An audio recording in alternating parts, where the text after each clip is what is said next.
Како актуелен европски првак Монпелје нема да помине првата фаза во Лигата на шампионите. Како ти го видеве овој надпревар од Вардар и поразот? Што беше причина за загубениот надпревар?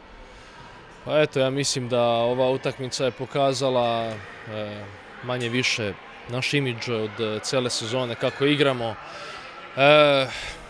Loš početak i to nas je koštalo cele utakmice, jurimo rezultat.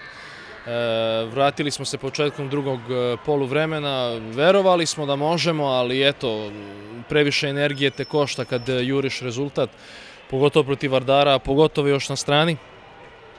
Ali eto, život ide dalje, mislim, mi moramo da nastavimo da radimo i u prvenstvu smo tu i tamo, treće mesto, borimo se za plasman u Ligi šampiona.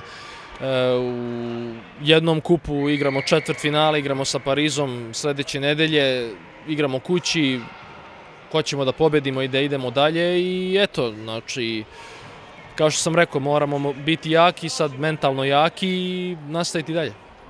Дали може би оние трансфери кои што се провлекувани сезоната овие ќе одат, оние доаѓаат, влијае на вашите перформанси на теренот на повеќето од надпреварите во групната фаза? Pa dobro, ne znam.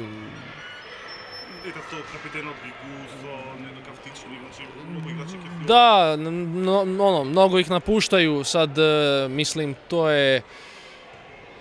to može da bude i pozitivno i negativno, vidjet ćemo kad bude počela sezona sledeća, mislim, iskreno toliki je velik broj igrača koji nas napuštaju da, ne mogu da vam kažem tačno da li ih ima 8, 9, 10, neki još nisu potpisali, tako da vidjet ćemo, ali sigurno sveža krv nam neće škoditi i nadamo se boljim danima u Ligi šampiona. Загубивте, тоест победивте на Final Four во Келн против Вардар, сега загубивте два пати. Имаш некоја прогноза каде би можел да стигне Вардар оваа сезона во Лига на шампионите? Dobro, mislim, Vardar je fenomenalna ekipa. Vardar je po meni svake godine već, znači, koliko to traje ova lepa priča ovde, Vardar je uvek kandidat za prvo mesto. Opet su danas pokazali, danas su bili jednostavno prejaki za nas, mi nismo mogli. Eto, ja njima želim svu sreću, ako mogu da osvoje, neka osvoje to i